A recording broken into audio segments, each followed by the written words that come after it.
Hey guys, welcome back to the video. Today we're going to be unboxing this Pro 48 PoE switch. This is going to be installed in the rack back here, which I'll show you in a second. And this is going to be replacing a Pro 24 PoE. But that's not the only thing we're doing in this video. We're going to be shuffling a lot of switches around. We're going to be moving the old 24 switch to another location, moving that 16 switch to another location, etc. So it should be a pretty fun video, and let's get started. So on the top of the box, of course, we've got the power cable and that kind of thing. And then we have our switch. This is one of the highest end switches that Ubiquiti sells. This is the back. We have the redundant power port, as well as our primary power plug for the switch. And of course, on the front, we have our 48 ether lighting ports with the 4 10 gigabit SFP links as well. So we have a total of 52 ports on the switch. So this is the switch back here that we are going to be replacing. Like I said, this is a 24 PoE Pro switch.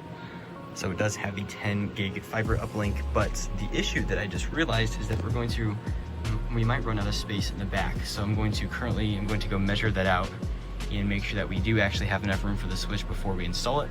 And if we don't, looks like we're going to be doing a lot more patchwork, and we're going to be moving the switch to the front of the rack.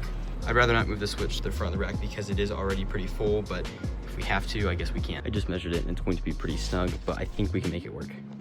All right, so the switch is moved down one rack unit, and I think I should be able to move these cables enough to get the new switch on top of it.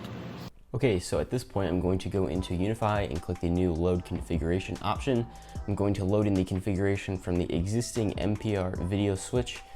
That's just going to essentially copy over all the port profiles and all the port VLAN settings I have. I'll click apply. And like I said, it's just gonna copy everything over. If I go over to overview, and then if I go down here to port manager, you'll see that actually all the port names and everything will kind of carry over. It's a nice way to copy a switch configuration.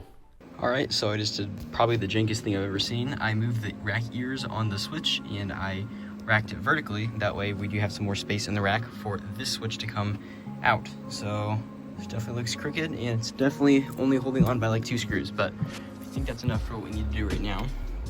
You'll see the screen's black now for some reason, I don't know. Probably unplugged some cables in the process, but pretty much, I think as long as we can get this in like probably like another inch, I think we'll be okay. We got the switch racked, I should say, and now we're ready to plug it in. Like I said earlier, it does come with a braided cable, so we do have a nice braided power cord, and we are going to be feeding this from a UPS. This rack actually does have a few UPSs on the bottom, and I just need to figure out which one that I want to feed it from. Our new switch is now booting. Got the nice ether lighting. That's one of the reasons I kind of did want it in the front of the rack, because I think the ether lighting will look very nice on the switch.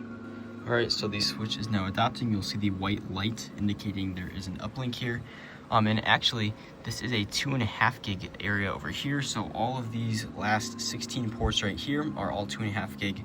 These are all 1 gig. These are 10 gig. So this is one of the reasons I went with the switch, is I want to future-proof a little bit, just because we can get some of that 2.5 gig on the switch. And if we go over here to info, you'll see we do have an IP address. So yeah, that's a switch. The reason, like I said, I'm upgrading is because we are out of ports back here. And I don't really like having the switch back here, so I think by getting a 48 and putting it in the front, it'll look a little nicer, and it will kind of give us a little more functionality. We don't have to have all these cables coming right back here. We'll be able to kind of get into the rack easier from the back and work on things as needed. And at this point, we are just pushing the cables through to get them plugged into the new switch. And the next switch we'll be switching out is the Pro 16 PoE, which you guys may remember from a previous video. We're going to be putting that 24 PoE Pro there.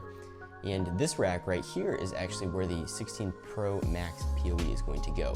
All right, so at this point, the rack is now up. Got the cables managed. I'm not super fond of what happened right there, but you win some, you lose some. So that's the rack. Obviously, we got a lot of cables still on the ground. Everything needs hooked up, but I think we're at a pretty good spot for tonight. If we open up the rack, you'll see got a lot of cables in there as well. But overall, pretty good for this switch, pretty good for this rack. The old switch is right here, and that's ready to be moved to its new location.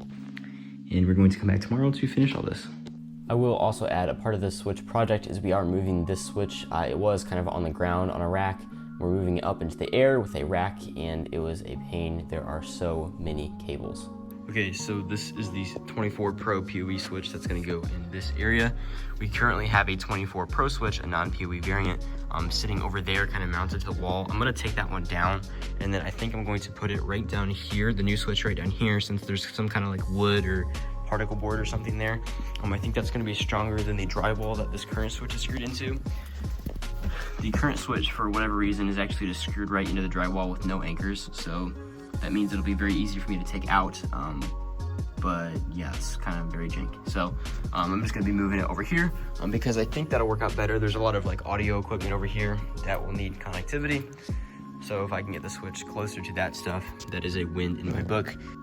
All right, we're getting there. I have just screwed in the 4 screws of the switch, leveled it out, and I have connected the fiber cable that's going to be the uplink. I had to take a few screws from this switch, of course. Okay, so everything is now unplugged from the old switch, and if we go over here, you can barely see the new switch because I unfortunately put it very low under the desk. It's kind of a bad decision on my part, but I guess it is what it is now. So the switch is mounted. It looks like crap, but to be honest, this whole area kind of looks like crap, so to me, it's not a big deal. I realized I said I'm going to pull it out. There was really no pulling. I just slightly jiggled the switch and it came out, and the wall looks fine. So that's that. So switch is out and that project is done.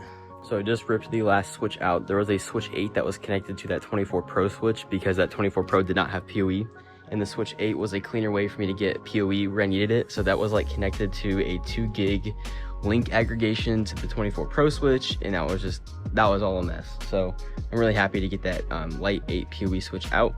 And at this point, now we just need to clean up, like there's one more rack that has a switch 8 non-PoE in there that also needs a lot of PoE down there. So I'm gonna put that light switch down there, and hopefully that will help clean that up, kind of get that going. And I might need to leave the switch 8 though, because there's more devices down there. So I probably should eventually upgrade that to a 16 port switch down there, but right now, just due to budgetary constraints, I cannot. But with all that being said, thank you guys for watching this video. Hope you enjoyed it. Have a great day, and I'll see you guys in the next video.